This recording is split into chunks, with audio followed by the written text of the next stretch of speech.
Good evening students, जोहार सभी को। कैसे हैं आप सब?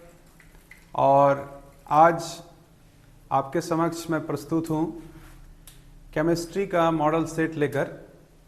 और आज हम लोग केमिस्ट्री का जो ऑब्जेक्टिव टाइप क्वेश्चन पूछा गया है उसके सॉल्यूशन देखने वाले हैं। तो सबसे पहले सभी को स्वागत है हमारे इस चैनल में। इस चैनल को सब्सक्राइब करना ना भूलें। सबसे पहले हम लोग मॉडल क्वेश्चन पेपर में केमिस्ट्री में जो इंस्ट्रक्शन दिए गए हैं, इंस्ट्रक्शन आपके जो दिए जाते हैं वो लगभग फिजिक्स और केमिस्ट्री में सेम रहते हैं। तो फिजिक्स का तो इंस्ट्रक्शन मैंने बहुत अच्छे से आपको बता दिया है। इसमें मैं शॉर्ट में आपको इंस्ट्रक्शन बता दे रहा हूं। यहां पर आपका टोटल नंबर ऑफ क्वेश्चन 52 होगा। ठीक है, टोटल नंबर ऑफ क्वेश्चन कितने हैं? 52 नहीं, यहां पर आपका क्या होगा? 48। टोटल नंबर ऑफ क्वेश्चन कितने होंगे? 48, जिसमें से 1 से लेके 25 नंबर तक आपका सेक्शन ए में मल्टीपल चॉइस क्वेश्चंस होंगे जो कि सब आपको करने हैं। फिर सेक्शन बी में 26 से 32 यानी टोटल आपके 9 क्वेश्चंस होंगे। और 9 क्वेश्चंस में आपको कोई भी 7 क्वेश्चंस करने हैं। फिर सेक्शन सी में आपके उसी तरह से 35 से 42 टोटल आपके 8 क्वेश्चंस हैं, जो 8 क्वेश्चन में से आपको कोई 6 क्वेश्चन करना है। और सेक्शन डी में आपका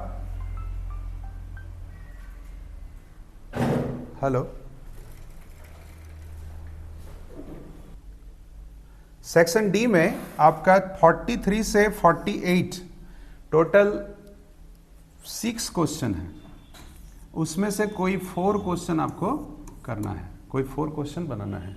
टोटल आपके 70 मार्क्स। ठीक है, अब हम लोग आगे बढ़ते हैं, क्वेश्चन नंबर 1 पे चलते हैं। क्वेश्चन नंबर 1 देखिए, आपसे पूछा गया है कि मोलारिटी ऑफ प्योर वाटर। तो इस तरह का क्वेश्चन जब भी आपको मिल जाए जिसमें कि कोई डाटा नहीं दिया हुआ है, direct molarity of pure water पूछा गया है, सबसे पहले तो ये बहुत ही फेमस क्वेश्चन है।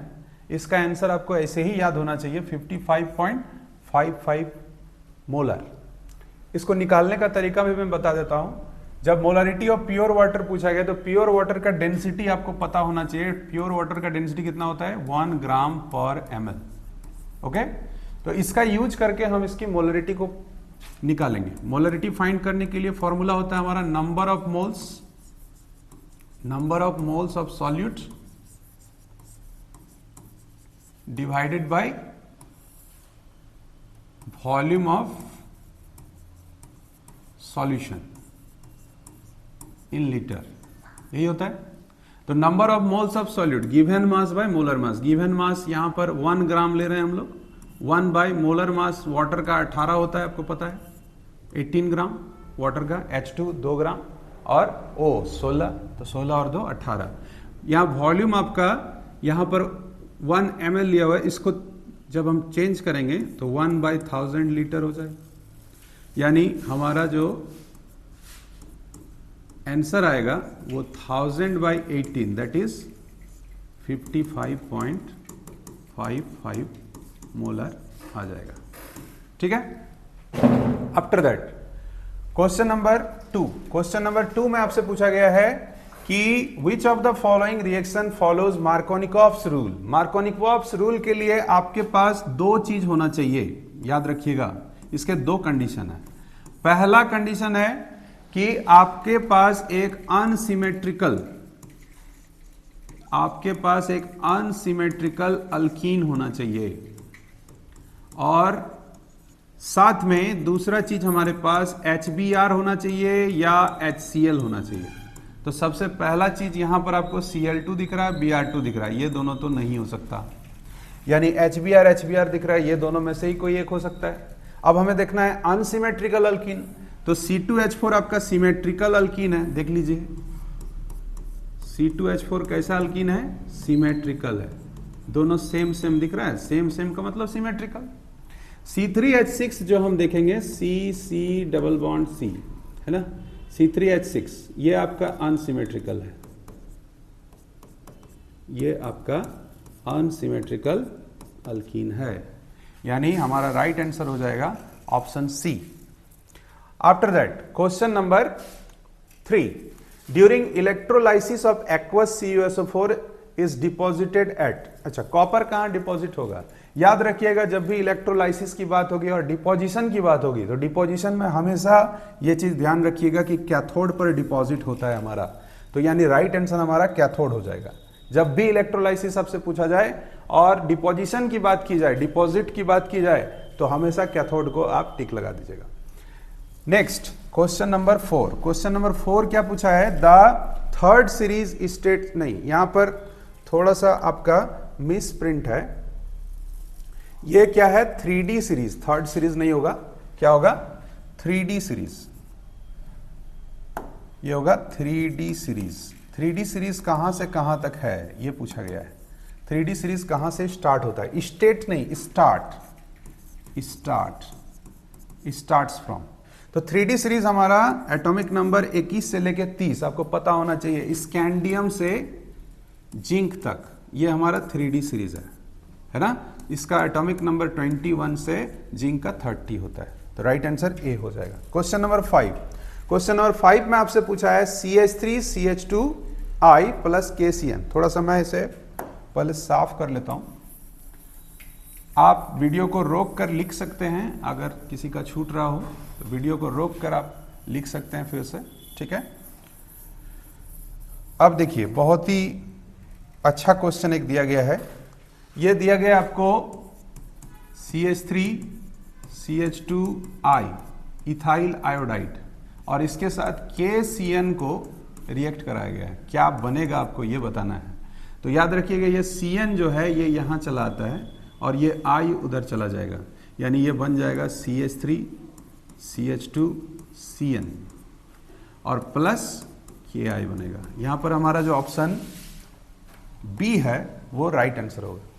इसमें एक ध्यान देने वाली बात यह है कि अगर आपको KCN के जगह पर AgCN दे दिया तो AgCN देने पर इस रिएक्शन सेम रिएक्शन रहेगा, सिर्फ KCN के जगह पर AgCN दे देगा। AgCN दे दिया तो आपका जो है ये बन जाएगा क्या?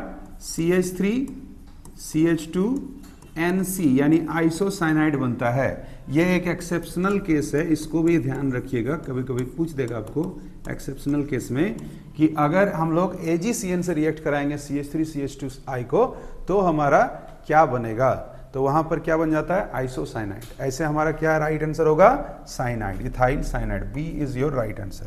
After that question number 6। Question number 6 सबसे आसान क्वेश्चन पूछा गया आपसे।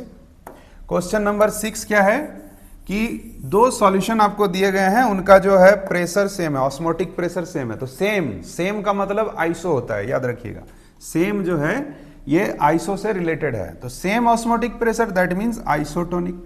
अगर किसी का ऑस्मोटिक प्रेशर ज्यादा होता है, किसी का कम होता है, तो जिसका ज्यादा होता है उसको हाइपरटोनिक कहते हैं और जिसका कम होता है उसको हाइपोटोनिक कहते हैं। तो यहां पर आइसोटोनिक आंसर होगा आपका, यानी 6 का आंसर क्या होगा?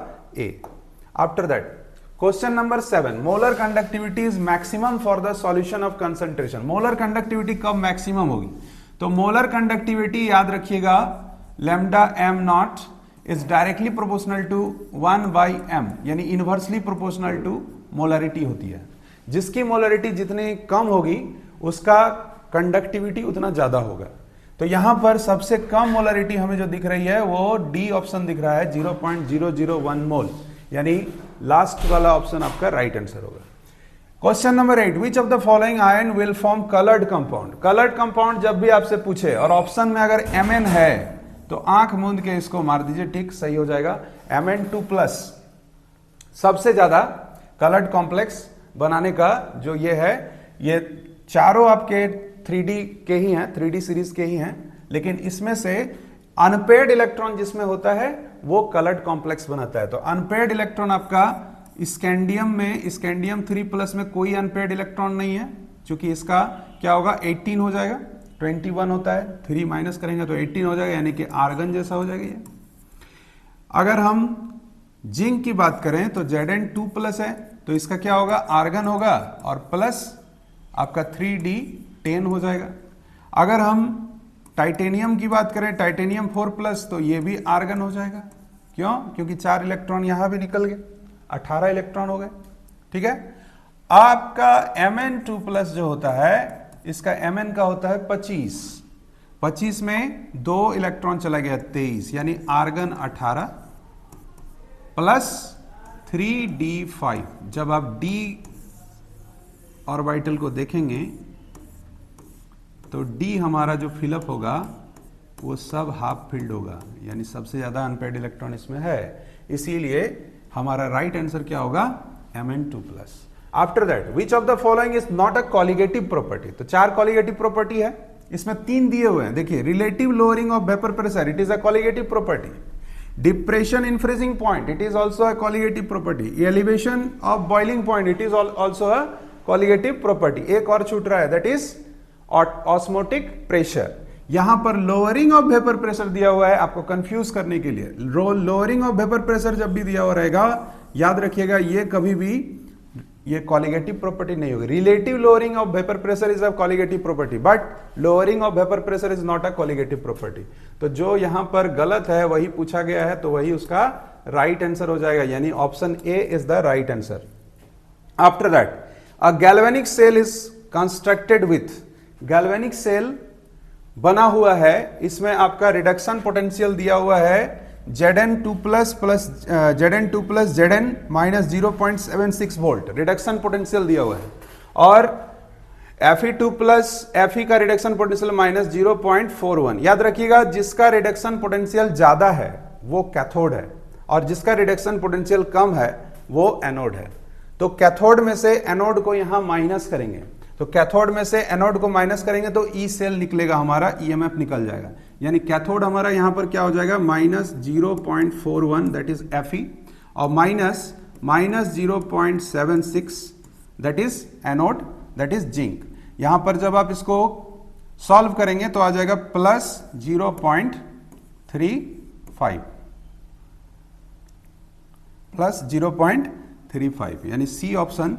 यहां देखिए, हिंदी में जो ऑप्शंस दिए हुए हैं वो भी रॉन्ग दिए हुए हैं, है ना। इंग्लिश वाले आप देखेंगे 0.35 आपका राइट आंसर होगा। ठीक है, आफ्टर दैट क्वेश्चन नंबर 11, सबसे आसान क्वेश्चन पूछा गया। 3D माने जो आपका वैलेंस सेल इलेक्ट्रॉनिक कॉन्फ़िगरेशन होता है, D block orbital, D block का वैलेंस सेल और कॉन्फ़िगरेशन क्या होता है, इलेक्ट्रॉनिक कॉन्फ़िगरेशन। तो ये सबसे आसान, आप यहां पे चुन कर भी देख सकते हैं, अगर याद नहीं है तो भी हम लोग यहां पर चुन सकते हैं इसको, है ना। कैसे चुन सकते हैं, यहां पर देखिए आप सिर्फ एस है, तो ये तो डी ब्लॉक का नहीं हो सकता। यहां पर एस और डी दोनों है, लेकिन डी के ऊपर 1 to 6 है, 1 to 10 होना चाहिए, ये भी नहीं होगा। यहां पर एफ दिख रहा है, तो ये तो एफ ब्लॉक का हो गया, यानी एक ही बचा हमारे पास n-1 d 1 to 10 और ns 1 to 2। Okay, after that question number 12, which concentration unit is independent of temperature. कौन टेम्परेचर पर डिपेंड नहीं करता है। याद रखिएगा, जिस भी कंसंट्रेशन टर्म में वॉल्यूम टर्म आता हो वो टेम्परेचर पर डिपेंड करता है। अगर वॉल्यूम टर्म नहीं आता है तो वो टेम्परेचर पर डिपेंड नहीं करेगा, इंडिपेंडेंट होगा। यहां पर आपका मोलरिटी, फॉर्मेलिटी और नॉर्मलिटी, ये तीनों में वॉल्यूम है, तो वॉल्यूम रिलेटेड है, तो इसीलिए ये तीनों आपका टेम्परेचर पर डिपेंड करेगा। लेकिन मोलालिटी ये आपका वॉल्यूम पर डिपेंड ना करके किस पर डिपेंड करता है, ये आपका जो मास होता है, हमारा वेट होता है सॉल्वेंट का, वो लिया जाता है। तो यहां पर molality is your right answer. After that 1 mole Cu2+ को Cu में अपचयित करने के लिए आवश्यक आवेश निकालना है आपको। तो Cu2+, इसमें जब 2 इलेक्ट्रॉन हम लोग दे देते हैं तो क्या बन जाता है, Cu। यानी 1 मोल Cu2+ से 1 मोल Cu प्राप्त करने के लिए, 1 मोल Cu प्राप्त करने के लिए आपको 2 मोल इलेक्ट्रॉन की जरूरत होती है। 1 मोल इलेक्ट्रॉन का चार्ज होता है 96500, तो 2 मोल का इसका डबल हो जाएगा, यानी 193000। It is your right answer. After that reaction of HCHO with CH3MgBr, बहुत ही फेमस और बहुत ही इंपॉर्टेंट, याद रखिएगा। एल्डिहाइड है ये, फॉर्मल्डिहाइड कहते हैं HCHO। इसका जो आपका स्ट्रक्चर होगा वो इस तरह का होगा, फॉर्मल्डिहाइड, ठीक है। फॉर्मल्डिहाइड के साथ ग्रिग्नार्ड रिएजेंट को जोड़ा गया है। ग्रिग्नार्ड रिएजेंट CH3MgBr, इसको क्या बोलते हैं? Grignard reagent. इसके साथ जब इसका रिएक्शन होगा तो क्या होगा? तो यहां पर आपका बन जाएगा CH3CH2OMgBr, ठीक है। यहां से आपका ये एक सिंगल बॉन्ड यहां से हटेगा, O माइनस हो जाएगा, वहां से MgBr जुड़ जाएगा और ये CH3 यहां से इधर आके आपका CH3 यहां जुड़ जाएगा, ठीक है। तो हमारा हो जाएगा CH2OMgBr। और जब इसका आप हाइड्रोलाइसिस करेंगे तो ये MgBr हट के यहां पर क्या हो जाएगा? CH3CH2OH, यानी आपका राइट आंसर हो जाएगा CH3CH2OH, C option. After that question number 15। Question number 15 में आपको ये जो स्ट्रक्चर बना हुआ है ये रॉन्ग बना हुआ है, ये स्ट्रक्चर रॉन्ग बना हुआ है। ये स्ट्रक्चर इस तरह का होगा, ऐसे, या फिर आप डायरेक्ट ऐसे कर सकते हैं, OH।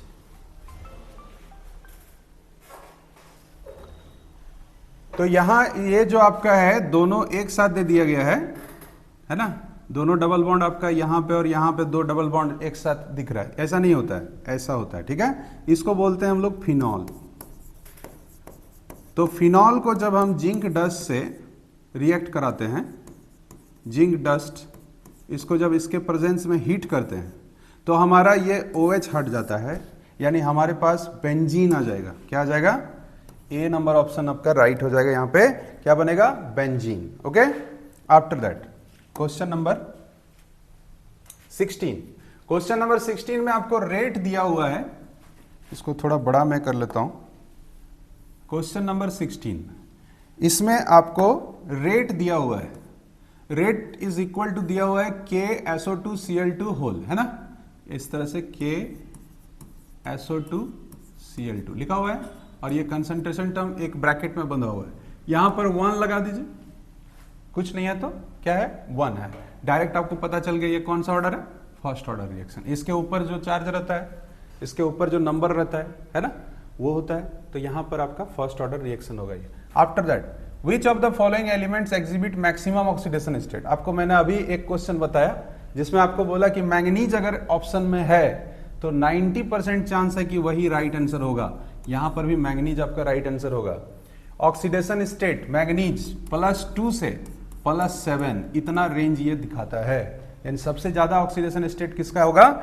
मैंगनीज का होगा, बाकी सबसे ज्यादा, ठीक है। पूरा 3D सीरीज में सबसे ज्यादा ऑक्सीडेशन स्टेट किसका होता है? मैंगनीज का। ये सारे 3D सीरीज के हैं। After that coordination number and oxidation number निकालना है। हमारे पास एक कंपाउंड है, कंपाउंड FeC2O4, एक कॉम्प्लेक्स आप बोल सकते हैं, कॉम्प्लेक्स आयन है ये, 3- लगा हुआ है। तो यहां आपको सबसे पहले ये जानना जरूरी है कि ये जो लिगेंड है ये बाइडेंटेड लिगेंड है, COO bidentate ligand. Bidentate ligand के केस में एक लिगेंड को हम लोग 2 इक्विवेलेंट मानते हैं, 2 के इक्विवेलेंट। तो यहां टोटल जो कोऑर्डिनेशन नंबर क्या होता है? कितने लिगेंड जुड़े हुए हैं। तो यहां पर 3 दिख रहा है आपको, लेकिन 3 तो है, लेकिन ये बाइडेंटेड लिगेंड से जुड़ा हुआ है, तो 3 × 2 यानी 6 हो जाएगा, यानी कोऑर्डिनेशन नंबर हमारा 6 हो गया। तो यहां पर आपको 2 ऑप्शन में 6 दिख रहा है coordination number.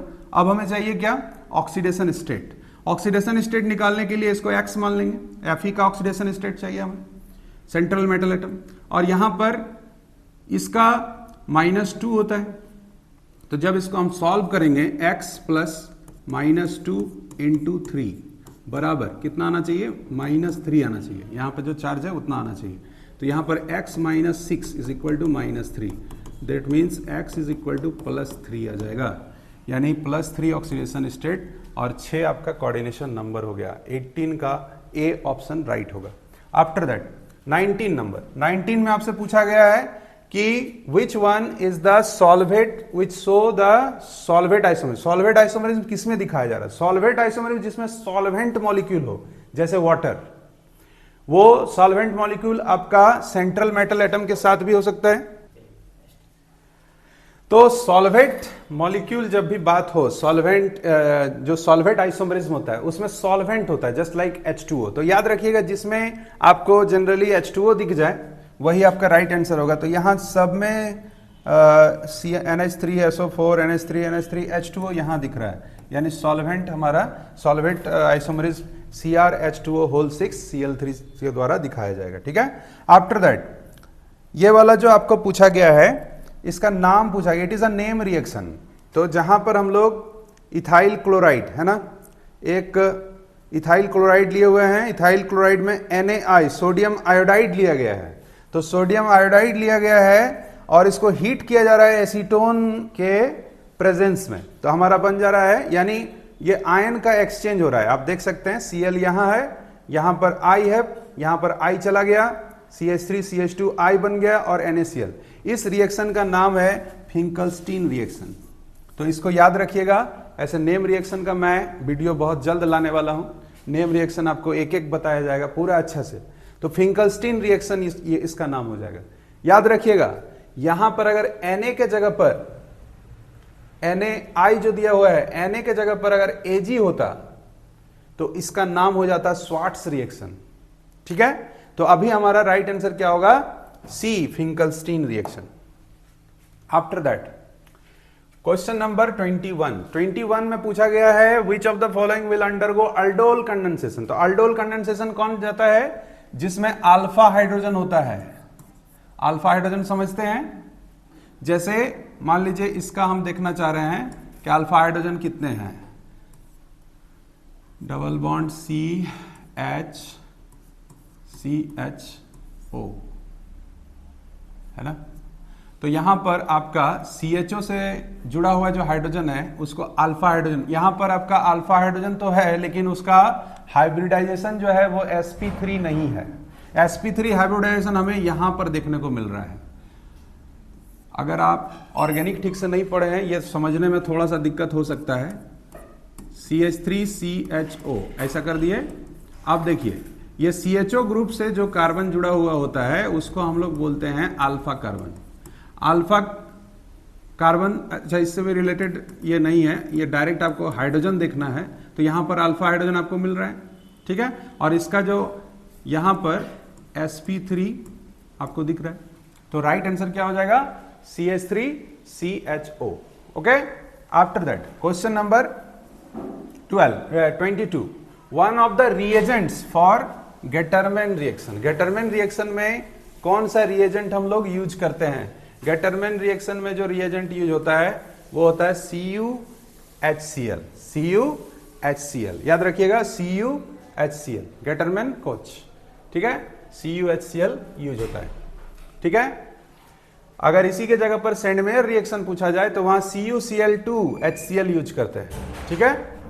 Aniline is more basic than NH3, less basic than NH3, equal to basic strength of NH3, none of these. Aniline का फॉर्मूला होता है, बेंजीन रिंग में NH2 लगा दीजिए, ये हो जाएगा एनिलीन। इसका आपको अमोनिया के साथ कंपैरिजन करना है कि ये कौन सा बेसिक ज्यादा होगा। तो याद रखिएगा यहां पर भी 2 लोन पेयर ऑफ इलेक्ट्रॉन है, यहां पर भी है, लेकिन ये डीलोकलाइज्ड है ना। ये लोकलाइज्ड है, एक ही जगह पर है। ये डीलोकलाइज्ड है, ये पूरा घूमेगा, जिसको आप रेजोनेंस कहते हैं। रेजोनेंस दिखाएगा ये। ठीक है। तो रेजोनेंस दिखाने का इसके पास ये है, तो डी लोकलाइज्ड है, यहां लोकलाइज्ड है, यानी ये ज्यादा बेसिक होगा, ये कम बेसिक होगा। तो सबसे राइट आंसर क्या हो जाएगा? B, less basic than NH3। After that question number 24 1 degree acid amides may be converted into amine. Acid amide से एसिड एमाइड, मान लीजिए CH3COCl है हमारे पास, एसिड क्लोराइड है ना। एसिड एमाइड से हमें क्या बनाना है, एमीन बनाना है, एमीन NH2 CH3NH2 या जो भी हो, एक एमीन बनाना है। 1 डिग्री एसिड एमाइड से एमीन बनाने को क्या कहते हैं, ये भी एक नेम रिएक्शन है, बहुत ही फेमस, याद रखिएगा, हॉफमैन ब्रोमामाइड रिएक्शन इसको कहते हैं, Hofmann bromamide reaction. After that last question, maltose is a disaccharide of, maltose किसका डाइसैकेराइड है, माल्टोज एक शुगर है, माल्टोज को जब हम हाइड्रोलाइसिस करते हैं इसका, तो इसमें ग्लूकोज के 2 मॉलिक्यूल निकलते हैं, ग्लूकोज प्लस ग्लूकोज बनता है।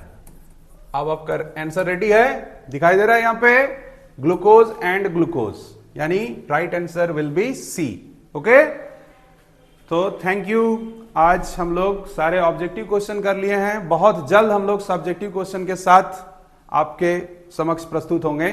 साथ ही एक क्रैश कोर्स लाया जा रहा है, जो आपका बहुत ही मिनिमल फी में एक क्रैश कोर्स लाया जाएगा, जो कि आप अटेंड कर सकते हैं। उसमें ऐसे भी बच्चे आ सकते हैं जिन्होंने अभी तक बहुत अच्छे से पढ़ाई नहीं की है, ठीक है, या जिनको डर लग रहा हो किसी तरह का कि हम पास कर पाएंगे, हम उतना नंबर ला पाएंगे।